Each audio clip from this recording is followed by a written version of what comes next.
हमारे क्षेत्र के मकबूल हसन साहब, अब इन्हीं के मिसाल में हम इनको कहते हैं कि ये कभी 19 में कांग्रेस का साथ दे दिया था, 22 में समाजवादी का साथ दे दिया, 23 में नगर निगम चुनाव में निर्दल का साथ दे दिया। क्या ये सरदार की सभा चुनाव हुआ, समाजवादी के किस तरीके से 9 विधायक बीजेपी में शामिल हो गए। बी टीम तो वो हैं जो अपना अपना दल के भी जो लोग हैं 5 मजबूती से मिल करके प्रचार प्रसार करेंगे और इंडिया गठबंधन को जिताने का काम करेंगे।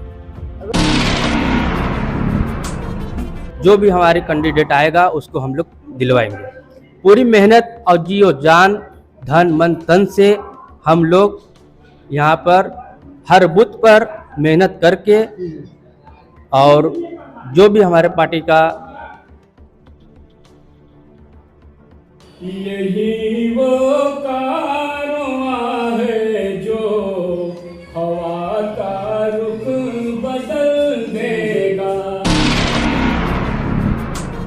देख रहे हैं सदाए न्यूज़ वाराणसी। आज वाराणसी के कोनिया में all India Ittehadul Muslimeen party की एक मीटिंग हुई है। इस मीटिंग में क्या हुआ है और कौन कौन लोग मौजूद रहे हैं, इसके बारे में जानकारी लेते हैं। सबसे पहले अपना परिचय दीजिए। मैं अवधेश सिंह कुशवाहा AIM पूर्वांचल महासचिव के पद पर कार्यरत हूँ। लोकसभा किस तरह की आज मीटिंग हुई है? लोकसभा चुनाव 2024 के लिए हम लोग जो है अपनी एक कार्यकर्ता बैठक समीक्षा बैठक रखे हैं। उसमें जो है हम अपने पदाधिकारियों का हौसला बढ़ाने के लिए AIM पार्टी को मजबूती से उनको जिताने के लिए अपने प्रत्याशी को हम लोग प्रयास कर रहे हैं। किस तरह की तैयारी है? अभी इंडिया गठबंधन से आप लोग के जुड़ने की बात थी, तो किस तरह से प्रयास रहा है कि अब पार्टी इंडिया गठबंधन आपको जोड़ेगी कि नहीं जोड़ेगी? हम लोग इंडिया गठबंधन के साथ रहना चाहते हैं। अब इंडिया गठबंधन के ऊपर है कि हम लोग को इंडिया गठबंधन अपने साथ रखती है कि नहीं रखती है। हम लोग उत्तर प्रदेश में चाहते हैं कि इंडिया गठबंधन के सपा कांग्रेस से तालमेल हो। हम लोग का विचार है कि हमारी पार्टी को 5 सीट मांगा जा रहा है।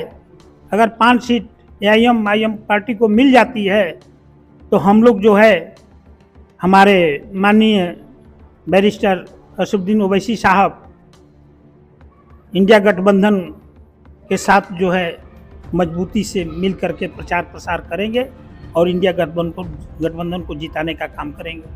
अगर से इंडिया गठबंधन ने आपको शामिल नहीं किया तो उसके बाद क्या तैयारी? फिर हम जहां हमारी मुस्लिम आबादी है, दलित पिछड़ों की आबादी है, हम दलित पिछड़ा और अल्पसंख्यक PDA को हम लेकर के चल रहे हैं।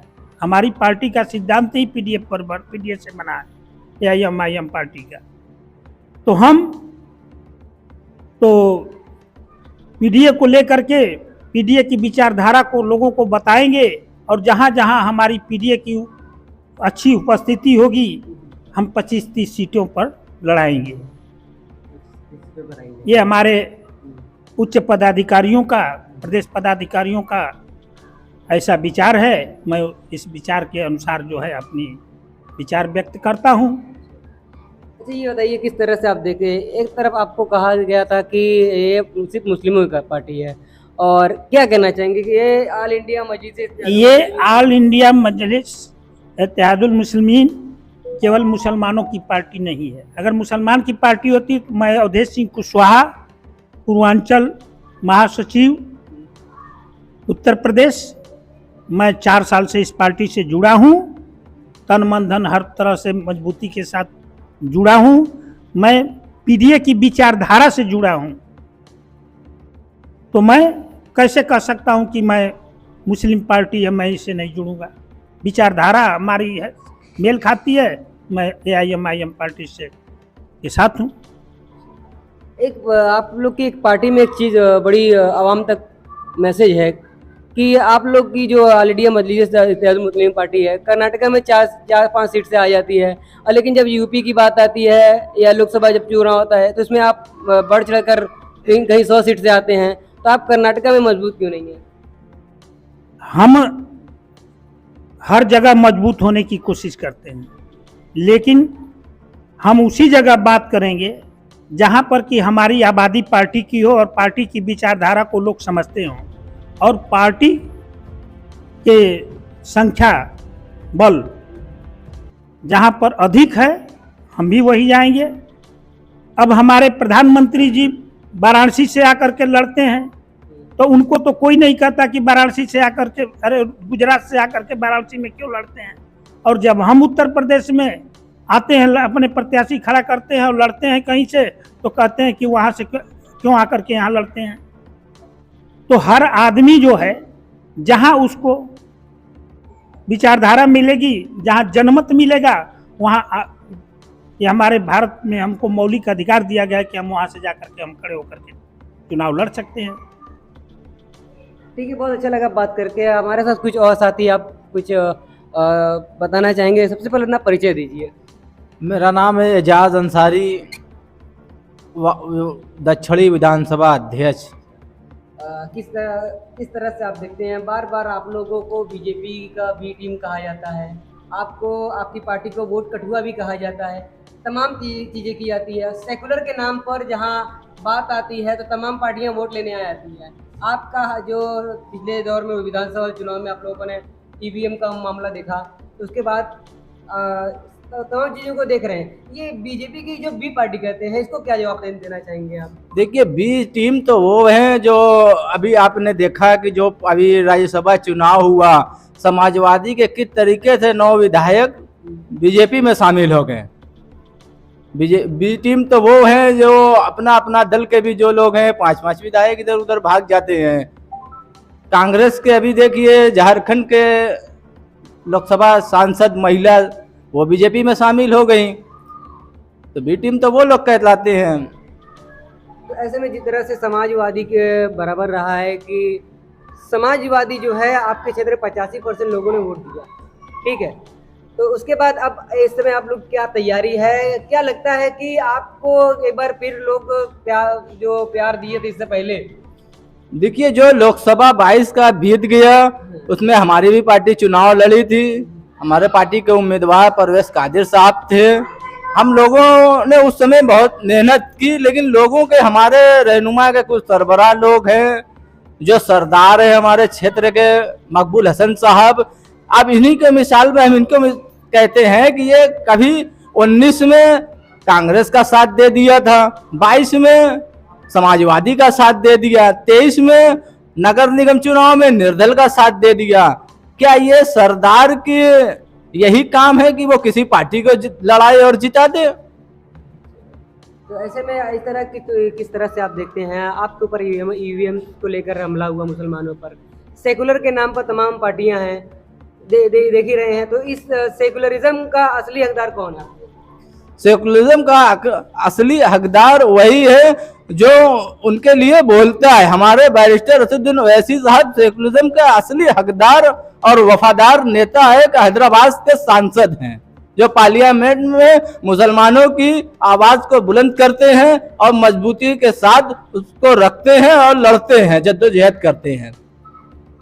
तो इस एक बार फिर जिसे जो चुनाव हुआ उसमें नगर निगम का चुनाव हुआ, उसमें निर्दल कितने लोग आए, इससे समाजवादी को काफ़ी असर पड़ा, जो विधानसभा में जो चीज़ें हुई थी उसके बाद। लेकिन आप हकदार कौन है?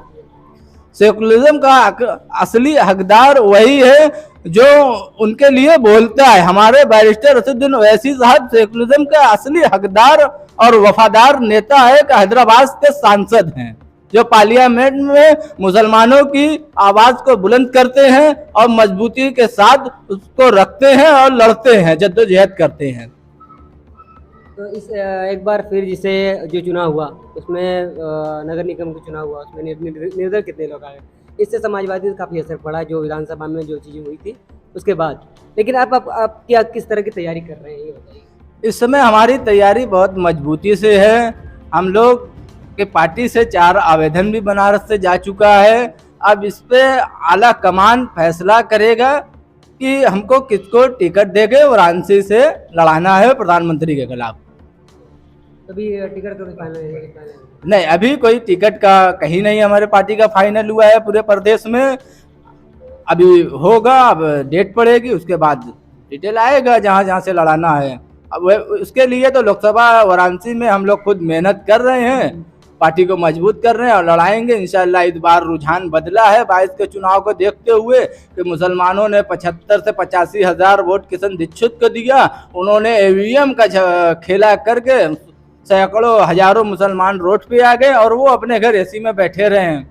100 से अधिक लोगों पर मुकदमा हुआ जिसकी अभी भी लोग फंसे हुए हैं और अभी भी कैसे चल रहा है, जमानत पे बाहर हैं लोगों में। लेकिन जो सेकुलर पार्टी है आंखों पर एक चश्मा है, आप देख ही रहे हैं, उस चश्मे को कैसे हटाएंगे आप? जी, उस चश्मे को हम लोग हटाएंगे, इसी तरीके से हटाएंगे। लोगों को पास जाएंगे, ये सेकुलरिज्म का पाठ पढ़ाएंगे अब हम लोग कि आप अपनी आंखों को खोलिए और देखिए कि शहर और देश और प्रदेश में होता क्या है, किस तरीके से हम लोगों को ट्रेन से ढकेल दिया जा रहा है। जहाँ हमारे तिलावत की बात आती है हमको रोक दिया जा रहा है। तो लोग ये भी कह रहे हैं कि जो भी माहौल चल रहा है इस माहौल के हिसाब से देखा जाए, जिस हिसाब से सियासत जो है तो मंदिर मस्जिद पर आ गई है, आप देख ही रहे हैं। तो लोग कहते हैं इसका फायदा वैसी को पहुंचेगा। नहीं, ऐसी बात नहीं है कि इसका फायदा वैसे आपको पहुंचेगा। इसका फायदा तो वो लोग खुद, अगर ये ना होता कि मंदिर और मस्जिद की बात ज्यादा आती, ये लोग तो जो हिंदुत्व सनातन धर्म और वो वगैरह की राजनीति करते हैं हिंदुत्व की, वही इसका फायदा उठाने के लिए हिंदू मुस्लिम और सारे लोगों को आपस में लड़ाते हैं। बहुत अच्छा लगा बात करके, इसे बड़ी बेबाकी के साथ आपने बयान दिया है। और कुछ लोगों से आओ बात करेंगे, यहाँ पे कई कार्यकर्ता पदाधिकारीगण मौजूद हैं। हाँ, महानगर अध्यक्ष हमारे साथ मुत्तकिम साहब जो जुड़ चुके हैं। बात करेंगे मुत्तकिम साहब, जिस तरह से बार बार अभी सोशल मीडिया पर हर जगह दिख ही रहे हैं कि एक बार फिर आपको वोट कटुआ कहा जा रहा है, ऐसा है? अरे लोगों का काम है कहना। देखिए वही लोग कहते हैं जिनको सियासत नहीं आती और या उनको कुछ पता ही नहीं। समाज के शिक्षित लोग जो हैं ये हरगिज़ नहीं कहते हैं, समाज के जो ज़रूरियात को समझते हैं। हम लोगों को वोट कहने वाले का तबका वो है जो किसी ना किसी पार्टी में दलाली करते हैं, किसी ना किसी पार्टी में लोगों का अपने मतलब जुड़ के अपने लोगों को बेवकूफ़ बनाते आए। भाई वो ऐसा नहीं कहेंगे तो उनकी रोजी रोटी बंद नहीं हो जाएगी, यही समस्या है। और जो समझदार तबका वो है तो वो हम लोगों का साथ दे रही है और लोगों में अच्छा मैसेज जा रहा है। ऐसी बात नहीं है, हमारे साथ बहुत सारे लोग हैं, पूरी टीम। अब चुनाव आएगा तो आप खुद देख लेंगे।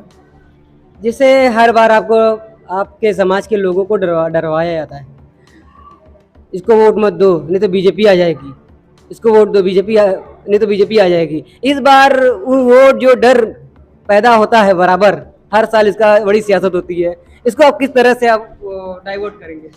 देखिए डाइवर्ट तो हो गया है अब, इसलिए कि पहले देखिए समाज के लोगों का आँख खुल चुका है।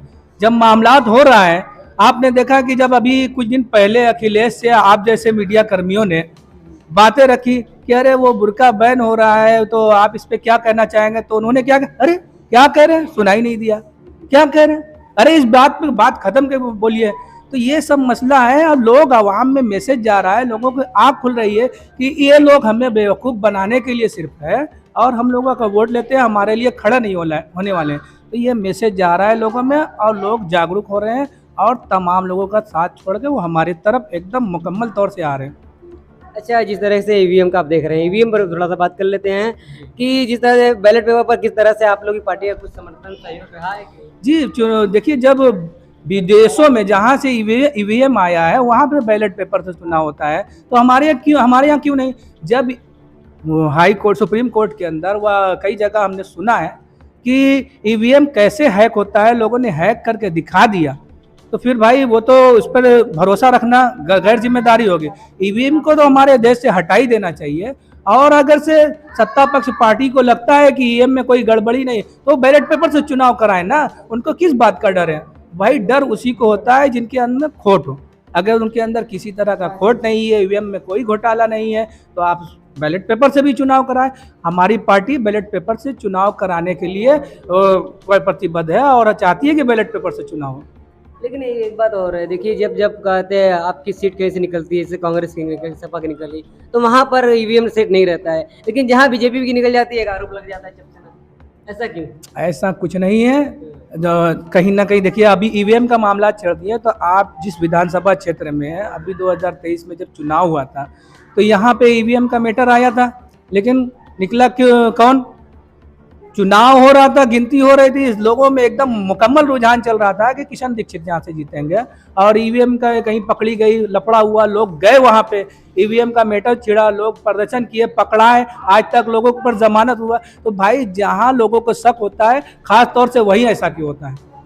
अब यहाँ पे शक हुआ, लोगों ने ईवीएम को पकड़ा, लोग जेल गए, जमानत पर छूट के बहुत सारे लोग हैं, तो यहाँ पे फिर वैसा ही हो गया। तो भाई शक तो जाती है ना, शक तो जो इस बार वो जो डर पैदा होता है बराबर हर साल, इसका बड़ी सियासत होती है, इसको आप किस तरह से आप डाइवर्ट करेंगे? देखिए डाइवर्ट तो हो गया है अब, इसलिए कि पहले देखिए समाज के लोगों का आंख खुल चुका है। जब मामलात हो रहा है, आपने देखा कि जब अभी कुछ दिन पहले अखिलेश से आप जैसे मीडिया कर्मियों ने बातें रखी कि अरे वो बुर्का बैन हो रहा है, तो आप इस पे क्या कहना चाहेंगे, तो उन्होंने क्या कहा, अरे क्या कह रहे हैं, सुनाई नहीं दिया, क्या कह रहे हैं, अरे इस बात पे बात खत्म कर बोलिए। तो ये सब मसला है। अब लोग आवाम में मैसेज जा रहा है, लोगों को आँख खुल रही है कि ये लोग हमें बेवकूफ़ बनाने के लिए सिर्फ है, और हम लोगों का वोट लेते हैं, हमारे लिए खड़ा नहीं होने वाले हैं। तो ये मैसेज जा रहा है लोगों में, और लोग जागरूक हो रहे हैं, और तमाम लोगों का साथ छोड़ के वो हमारी तरफ एकदम मुकम्मल तौर से आ रहे हैं। अच्छा, जिस तरह से ईवीएम का आप देख रहे हैं, ईवीएम पर थोड़ा सा बात कर लेते हैं कि जिस तरह से बैलेट पेपर पर किस तरह से आप लोग की पार्टी का कुछ समर्थन सहयोग रहा है? जी देखिए, जब विदेशों में जहाँ से ईवीएम आया है वहाँ पे बैलेट पेपर से चुनाव होता है, तो हमारे यहाँ क्यों नहीं? जब हाई कोर्ट, सुप्रीम कोर्ट के अंदर वह कई जगह हमने सुना है कि ईवीएम कैसे हैक होता है, लोगों ने हैक करके दिखा दिया, तो फिर भाई वो तो उस पर भरोसा रखना गैर जिम्मेदारी होगी। ईवीएम को तो हमारे देश से हटा ही देना चाहिए। और अगर से सत्ता पक्ष पार्टी को लगता है कि ईवीएम में कोई गड़बड़ी नहीं तो बैलेट पेपर से चुनाव कराए ना, उनको किस बात का डर है भाई? डर उसी को होता है जिनके अंदर खोट हो। अगर उनके अंदर किसी तरह का खोट नहीं है, ईवीएम में कोई घोटाला नहीं है, तो आप बैलेट पेपर से भी चुनाव कराएं। हमारी पार्टी बैलेट पेपर से चुनाव कराने के लिए प्रतिबद्ध है और चाहती है कि बैलेट पेपर से चुनाव हो। लेकिन एक बात और है, देखिए जब जब कहते हैं आपकी सीट कहीं से निकलती है, जैसे कांग्रेस की निकली, सपा की निकली, तो वहाँ पर ईवीएम सेट नहीं रहता है, लेकिन जहाँ बीजेपी की निकल जाती है एक आरोप लग जाता है चपचना। ऐसा क्यों? ऐसा कुछ नहीं है। कहीं ना कहीं देखिए अभी ईवीएम का मामला चल रही है, तो आप जिस विधानसभा क्षेत्र में है, अभी 2023 में जब चुनाव हुआ था तो यहाँ पे ईवीएम का मैटर आया था, लेकिन निकला क्यों? कौन? चुनाव हो रहा था, गिनती हो रही थी, लोगों में एकदम मुकम्मल रुझान चल रहा था कि किशन दीक्षित यहाँ से जीतेंगे, और ईवीएम का कहीं पकड़ी गई, लफड़ा हुआ, लोग गए वहाँ पे, ईवीएम का मैटर छिड़ा, लोग प्रदर्शन किए, पकड़ाए, आज तक लोगों के ऊपर जमानत हुआ। तो भाई जहाँ लोगों को शक होता है, खास तौर से वही ऐसा क्यों होता है? अब यहाँ पे शक हुआ, लोगों ने ईवीएम को पकड़ा, लोग जेल गए, जमानत पर छूट के बहुत सारे लोग हैं, तो यहाँ पे फिर वैसा ही हो गया। तो भाई शक तो जाती है ना, शक तो जो जिस तरफ जाएगी, जो होता है वो आंखों देखा है, किसी को कहने और ढकी छुपने वाली बात नहीं है। अब लोग जो भी कहें, हकीकत। ऑल इंडिया मजलिस इत्तेहादुल मुस्लिमीन सिर्फ मुसलमानों की पार्टी है या इसमें सभी वर्ग के लोग? देखिए अभी आपके बीच अभी आपने बात लिया, अगर ये सिर्फ मुसलमानों की पार्टी होती तो हमारे साथ अवधेश कुशवाहा जी, हमारे जो पूर्वांचल महासचिव, सेकुलर के नाम कितनी सीटें दे रहे हैं आप? देखिए पार्टी की कामयाबी, आप लोग देखिए हमारे कार्यकर्ता, अभी हम लोगों का संगठन चल रहा है, लोगों को जागरूक हो रहे हैं, लोग देख रहे हैं, तो कितनी सीट मतलब क्या कह रहे हैं, मतलब कितनी सीटें, जैसे आप सबको लेके चल रहे हैं, तो दलित में है तो कितनी सीटें आपको मुसलमानों के दे रहे हैं, कितनी दलितों में दे रहे हैं? देखिए हमारे पास जो आवेदन आया है, इसको क्या देना है, ये हमारे प्रदेश व हमारे अध्यक्ष जी, राष्ट्रीय अध्यक्ष का फैसला करना है। लेकिन अभी जो आएगा तो हमारे में यहाँ नहीं देखा जाता कि ये मुसलमान को देना है, ये हिंदू को देना है। जो हमारे पास मजबूत प्रत्याशी है, जो हमारे पास इंफॉर्मेशन है, जो मजबूत प्रत्याशी है, उनको लड़ाने का काम करते हैं, चाहे वो खैर मुस्लिम हो, चाहे मुसलमान हो, चाहे जो भी हो। यहाँ पे ये सब नहीं देखा जाता। तो बहुत अच्छा लगा बात करके। और कुछ लोग और बात करेंगे, आप भी बात कर लीजिए थोड़ा सा कि किस तरह से आप तमाम चीज़ें देखते हैं। आपने बड़ी अच्छी बैठक की और आपने अच्छी से तमाम चीज़ सुनवाई हैं। तो ये बताइए, आजकल कई वर्षों से हम देख रहे हैं कि एक सियासी खून शरीर में होता है। हम कट्टर समाजवादी हैं और हम कट्टर कांग्रेसी हैं, तो इस कट्टरता को कैसे खत्म करेंगे आप? देखिए सर, मैं सबसे पहले ये कहना चाह रहा हूँ कि इस कट्टरता को जो है ख़त्म करने के लिए लोगों को खुद जो है पॉलिसी जो कर रहे हैं, जो सियासत कर रहे हैं, इन लोगों को आगे आना चाहिए कि हमें आज क्या करना है, किस चीज़ की ज़रूरत है। आज हमारे समाज के अंदर देखिए हमारी आवाज़ कोई नहीं उठाता। एक हमारे बारिस्टर साहब के अलावा कोई भी ऐसा शख्स नहीं है जो हिंदुस्तान में हमारी आवाज़ को उठाने वाला हो, जो सियासत से जोड़कर बात कही जाती है। राहुल गांधी आए बनारस से, बनारस में आए, रैली किए, सब किए, उसके बाद जाकर दर्शन किए, चल दिए। तो बताइए, उनके पास एक शब्द भी नहीं था कि हमारे लिए कुछ कहते हैं। तो मेरे भाई, आज हमारे लोगों के बीच में ये जहर घोला जा रहा है, ये बी टीम है। इसी के नाम पर आज हम देखते हैं मीडिया द्वारा 4 लोगों को खड़ा कराकर लोगों से बुलवाया जाता है कि बारिस्टर एसोसिएशन यूनिवर्सिटी अगर यहाँ से चुनाव लड़ेंगे तो ये इसको फायदा बीजेपी का होगा। तो बारिस्टर साहब जहाँ से चुनाव लड़ेंगे उसी से फायदा होगा बीजेपी को। अखिलेश यादव की पार्टी अगर लड़ेगी तो उससे फायदा नहीं होगा। तो मेरे भाई, क्या ये अकेले यही जिम्मेदार है? सबकी लड़ाई भी लड़े और उसके बाद बुराई भी हाथ लगे, तो ये हमारे कौम के जहन में लोगों की गंदगी जो भरी हुई है। इंशाअल्लाह ताला हम लोग जो मेहनत कर रहे हैं, ये अल्लाह के साथ से भरोसा हम लोगों को है कि इंशाअल्लाह ताला अल्लाह ताला ज़रूर हम लोगों को कामयाब करेंगे। और एक दिन आएगा, हमारे राहत भाई ने कहा है कि चलते फिरते हुए महताब दिखाएंगे तुम्हें, हमसे मिलना कभी पंजाब दिखाएंगे तुम्हें। चाँद हर छत पे है, सूरज हर आंगन में है, नींद से जागोगे तो कुछ ख्वाब दिखाएंगे तुम्हें। मेरे भाई, आज इसकी ज़रूरत है। और आज हम लोग जो भी लड़ रहे हैं, जो भी मेहनत कर रहे हैं, हमारे प्रत्याशी भी माशाल्लाह तैयार है। नाम उनका पेश नहीं किया गया है। 4 लोगों का नाम बनारस से जो है लोकसभा के लोकसभा से जो है पेश किया गया है। अब हमारे जो है जो जिम्मेदार साहब हैं, ये लोग जो है तय करेंगे किसको टिकट देना है, किसको नहीं देना है। हमारे साथ हिंदू मुस्लिम सब भाई हमारे सब साथ हैं। कोई हमारे जो है पार्टी के जो है ऐसा नहीं कि नहीं है, ये सबको लेकर चलने वाली बात है। हमारे बारिस्टर साहब तो संसद के अंदर यही जुमला कहते हैं, सबकी लड़ाई की बात करते हैं, लेकिन कोई नहीं होता है जो बस ये होता है कि मतलब इनको जो है एक इल्ज़ाम लगाया जाता है। हमारे कौम के लोगों को एक जहन में भर दिया गया है कि ये बी टीम है, इनसे दूर रहिए, नुकसान बीजेपी को फ़ायदा पहुंचाने की बात करते हैं। ऐसी कोई बात नहीं मेरे भाई, इस सोच को बदलना पड़ेगा इंशाअल्लाह। बराबर हर चुनाव में डर की पॉलिसी रही है, तो लोगों में ये डर बनाया गया है कि अरे इसको जिताओ नहीं तो बीजेपी आ जाएगी। हाँ, यही तो मैं कह रहा हूँ कि भाई इसको अगर जिताने की बात जो करते हैं, जो बीजेपी आ जाएगी, यही खौफ और यही डर तो बना हमारे कौम के लोगों के बीच में है कि भाई इनको अगर हम देंगे तो बीजेपी आ जाएगी। आप इनसे इतना दूर रहो कि इनकी बात तक मत सुनो। लेकिन अल्हम्दुलिल्लाह आज हम लोगों ने रसूलपुरा के जो है सरजमीन पर एक गठन किया गया है। वहाँ पे बहुत बड़े जो जिम्मेदार लोग वहाँ पे हम लोगों के बीच थे और लोगों को बहुत हौसला मिला, बहुत हौसला दिया भी हम लोगों को। इंशाल्लाह हर तरफ से हम लोगों का रुझान आएगा, एक अच्छा मुकाबला हम लोग करेंगे इंशाल्लाह ताला, पीछे नहीं हटेंगे इंशाल्लाह। ठीक है, बहुत अच्छा लगा बात करके। और अगर से आप कुछ बात रखना चाहेंगे तो आ सकते हैं। आप भी 2 शब्द दे दीजिए, इससे ये होगा कि माहौल बढ़ेगा।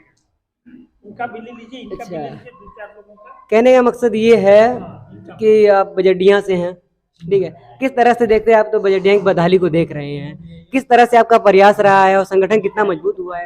हम तो इतना ही सवाल करेंगे।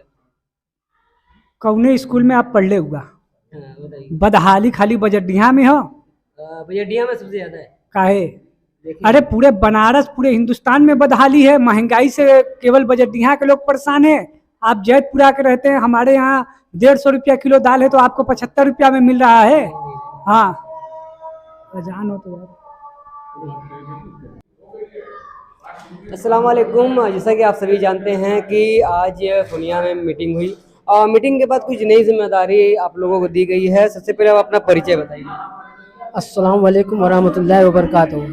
मेरा नाम शमीम अहमद है। वार्ड नंबर 68 का मैं अध्यक्ष बना हूँ, ऑल इंडिया इत्तेहादुल मुस्लिमीन से। मैं इस पार्टी को अब आगे बढ़ाने की कोशिश करूंगा, क्योंकि 70 साल से हम लोग हमेशा दूसरे को दिए, लेकिन अब हम लोग अपनी पार्टी को देंगे ताकि लोगों को जागरूक किया जाए। अभी हम लोगों को बी टीम कहा जाता है, दूसरी पार्टी को ऑलरेडी अभी जयंत चौधरी वो अपने गिरेबान में झांके कि उन्होंने मतलब वोट लेके और अब चले गए दूसरे में, तो अपनी पार्टी को मतलब, और नीतीश कुमार बोले कि मैं बीजेपी में नहीं जाऊंगा, फिर चले गए बीजेपी, वो तो पलटू राम है। वो पलटू राम है। तो इंशाल्लाह हम लोग इस पार्टी को आगे बढ़ाएंगे ताकि हमारी पार्टी भी, हमारे बुनकर, हमारे जो भाई हैं वो भी आगे चल के IPS अधिकारी वगैरह सब बने। खाली हम लोगों को कटोरा नहीं चाहिए, क्योंकि दूसरी पार्टी हम लोग खाली कटोरा था हमारे, नहीं कटोरा था हमने काम नहीं करना है, हमें अब हर जगह हिस्सेदारियां चाहिए, चाहे इंजीनियर हो, डॉक्टर हमारे भी बने, IPS अधिकारी वो हमारे ही बने, खाली उनको नहीं, हमें हर जगह आरक्षण चाहिए। अब सब्सिडी नहीं चाहिए, कटोरा नहीं चाहिए, हमें हिस्सेदारी चाहिए हर जगह। बहुत अच्छा लगा बात करके। आपको कौन सी जिम्मेदारी दी गई है? जी, मेरा नाम बाउद्दीन अंसारी है, मैं महानगर सदस्य कार्यकारिणी हूँ। सबसे पहले आप मुझे ये बताइए कि इसको चलाएंगे? बिल्कुल चलाएंगे जी, सबसे पहले मैं सरकार से ये गुजारिश करूँगा कि उन्हें जनाब सलमान अजहरी साहब को जल्द से जल्द रिलीज़ करें।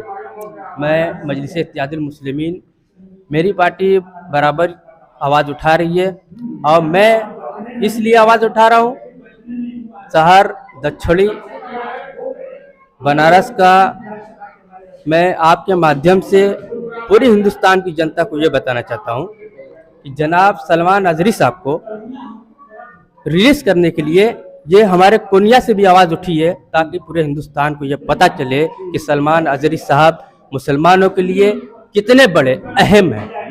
पहली बात ये हो गई। दूसरी बात कि हम लोगों ने ये जो, मैं पुराना मजलिस इत्तेहादुल मुस्लिमीन का कार्यकर्ता हूँ और हम ये कोशिश कर रहे हैं कि ज़्यादा से ज़्यादा यहाँ संसदीय क्षेत्र का वोट हम लोग, जो भी हमारे कैंडिडेट आएगा उसको हम लोग दिलवाएंगे।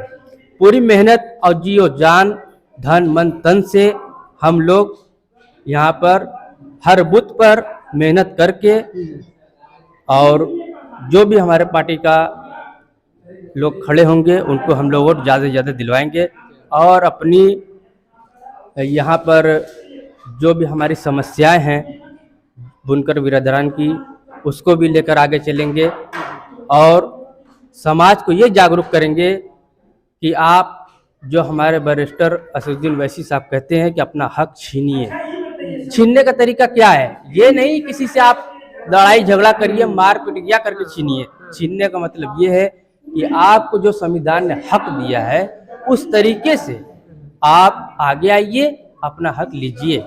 ये नहीं कि हम खाली जुओ के अड्डे पर, शराब के अड्डों पर, फालतू जहाँ पर खाली अपना समय वेस्ट करें और अपनी कौम की बर्बादी का तमाशा देखें और पेपरों में पढ़ें।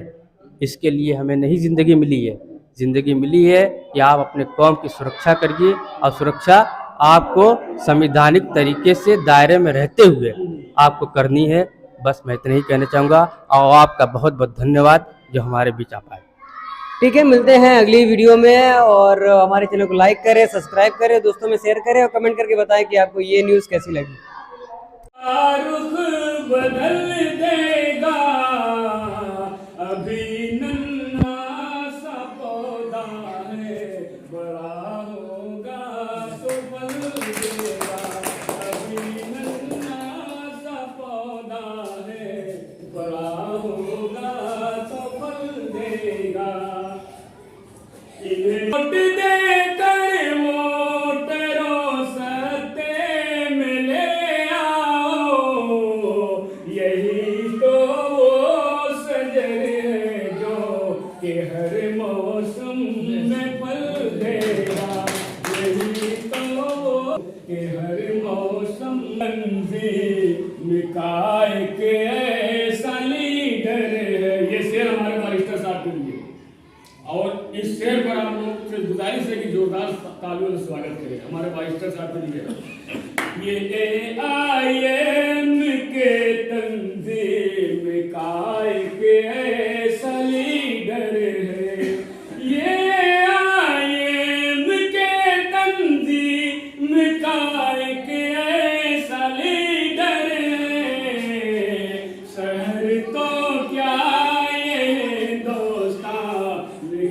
नक्शा बदल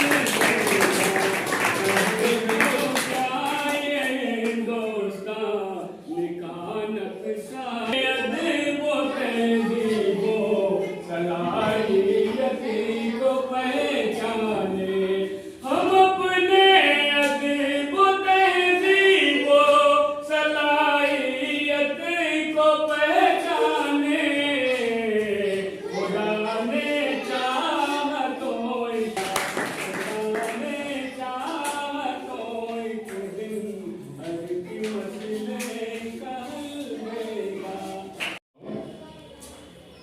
यही वो कारवां है जो हवा का रुख बदल देगा, यही वो कारवां है जो हवा। कहता है कि पहला दिन है तलवार से, कौन कहता है कि पहला दिन है तलवार से, बल्कि फैला है पैगंबर के खुलूसो प्यार से, है ना। तो हमको खुलूसो प्यार की जरूरत है और बहुत ही लोगों को बोलना है, बहुत मुख्तसर सी बात है ये समझाना। देखो भाई, हम लोग जो है 5 सीट मांग रहे हैं लेकिन नहीं मिल रहे, लेकिन आज इंशाल्लाह हम लोग 20 सीट 25 सीट जो भी पार्टी तय करेगी हम लोग अगर लड़ेंगे इंशाल्लाह।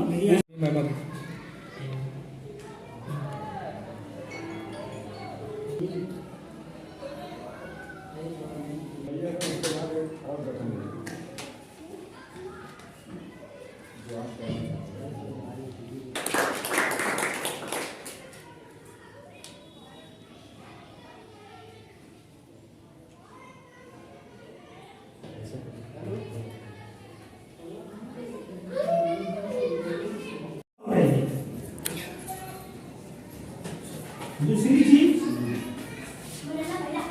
अभी तक अस्थायी जिलाध्यक्ष कोई मजबूती से कि आप ही 14 लोग हैं दक्षिणी विधानसभा का गठन